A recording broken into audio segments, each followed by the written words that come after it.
here's the thing, Bruce. I'm great at controlling my anger. I do it all the time.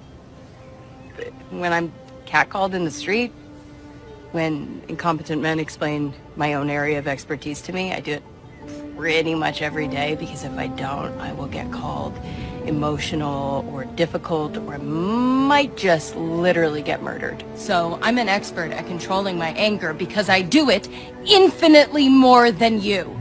Now that was their best foot forward. That was how they decided to promote the movie, and they were wondering why are people giving bad reviews to the film before having seen it. They probably wouldn't have complained if they were giving good reviews to the film before they have seen it, you know, just by watching the trailer. And the reason, as you probably know, is due to the hypocrisy. I mean, she is lecturing the Hulk about anger management. You gotta delete all the lore and history from the Hulk. You know, the fact that he managed to see his mother getting beaten to death by the father. He had to be chased around the world by a general. He had to give up his first love life. Had to witness a genocide. Tried killing himself. Couldn't do it because he's the Hulk. Right? And at all of these things, he has to keep his anger in check. Because if he doesn't keep his anger in check, he can level a city block. So, being lectured by someone, it's like, oh, well, you know, like all of that, you know, doesn't count. Like, I get catcalled on the street and meh. And I don't like it when men lecture me about stuff that I'm professional in, so let me lecture you about stuff you're professional in. How to keep your anger in check. And so it's a really bad scene. Completely ignores all of the character build-up. So how would you do it better, you would ask? Like, how would I do it better? Well, we can actually look at the comics back when they were successful, and back when they were writing things for entertainment rather than activism. Here you have the Hulk saying, I'm a victim no longer. Holy shit. That is not very progressive now, is it? I fight back.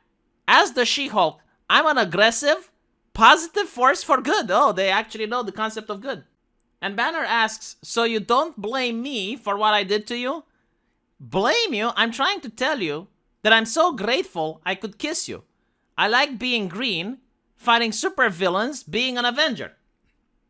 Cousin, we're not monsters.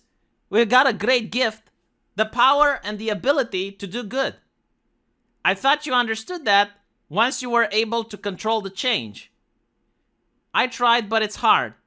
Of course it is. After all you've been through, but your friends stand beside you, and no matter, you know, and then the comic goes, but like, here, as you notice, she's not whiny, she's not preachy, like, she knows that she is speaking with someone that has been through immense hardship, and she doesn't have the audacity to place her trivial matters to the person that she cares about and knows what she's been through.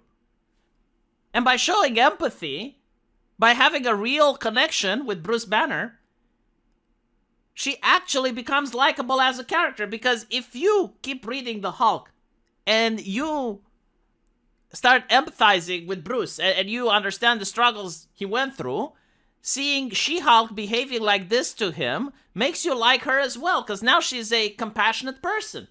Now you would probably want a friend like her. You want someone like her in your life. When things are going hard, like, she is there and she understands the problem and she's willing to give you support. And all of a sudden the readers go like, oh, well, this is a very interesting character. Maybe I should buy her comic book.